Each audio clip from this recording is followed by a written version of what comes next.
Do you think the 7 October Hamas attack on Israel, it was organized, or somehow it was a Russian involvement in that? Do you think that? Do you have? Involvement is a very weak statement. Palestinian organization, Liberation, whatever the name is, has been formed in 1964 by KGB. From the very beginning. All these terrorist organizations, they have been conceived in the KGB labs. Now, looking at this, at the current tragedy in the Middle East, you have to ask a simple question: who is the main beneficiary? Who needed desperately to shift attention from Ukraine elsewhere? And of course, you have Iran there. But Iran is working with Russia. It's their allies now. Iran has been funding Hezbollah and Hamas. But also there's something that people they don't want to pay attention to a very simple fact. What is the main war infrastructure built by Hamas? Tunnels. You look at these tunnels. There are hundreds and hundreds of kilometers of tunnels. How do they look? This is not a tunnel for a smuggler to bring goods from one country to another. It looks like subway. It's one of the most sophisticated subway systems built in the world. Tell me, what country has experts, engineers who can build it? Hamas? Iran? Come on, give me a break. It's a very, very complicated, very sophisticated engineering construction next to water. You needed experts to do that. So it's clearly, you have again, all the KGB fingerprints, Russians did it. Also, there was early morning of October 7th, there were hackers attacks on Israeli infrastructure. Where did it come from? So again, who had most sophisticated hackers to go after the targets?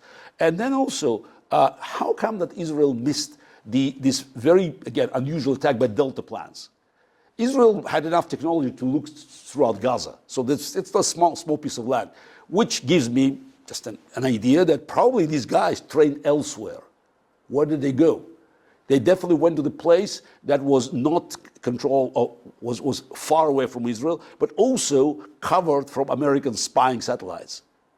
Again, every arrow points at Kremlin because Putin is the main beneficiary of that. All of a sudden, you have the Western press talking about Gaza. There, Putin drops more bombs on Ukraine in one night that Israel dropped on Gaza for 8 months.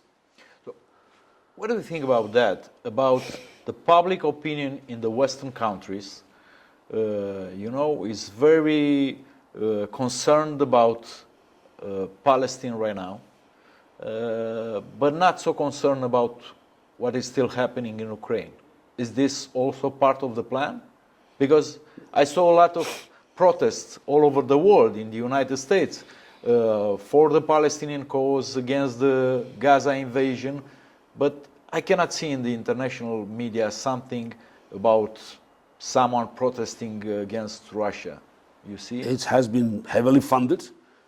It's a part of the plan. I'm sure Putin is part of that, though Iran is there. And the anti-Israeli case, it's traditional anti-Semitism, also with the support of various terrorist organizations, and of course with the United Nations blessing, because at the end of the day, United Nations was there. United Nations authorized all these funding for Palestinian cause. Yeah, I understand it's a problem. Some say tragic problem, but let's be honest.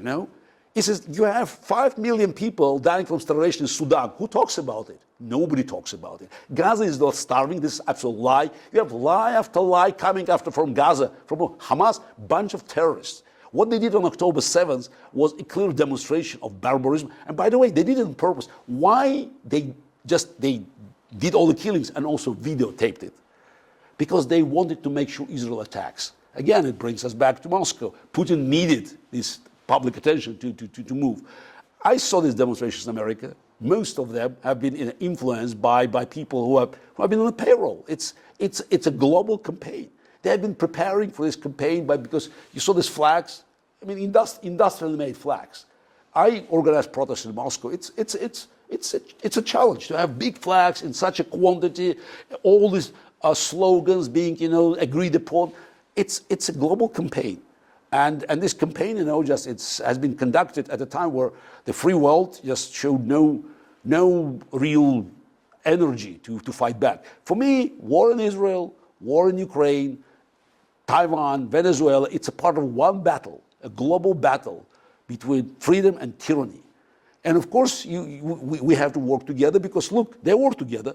Putin, Kim Jong-un, Xi Jinping, Hamas, Iran, Maduro, they work together. It's a dictators international. And they have been expanding their territory while we are still, contemplating what to do.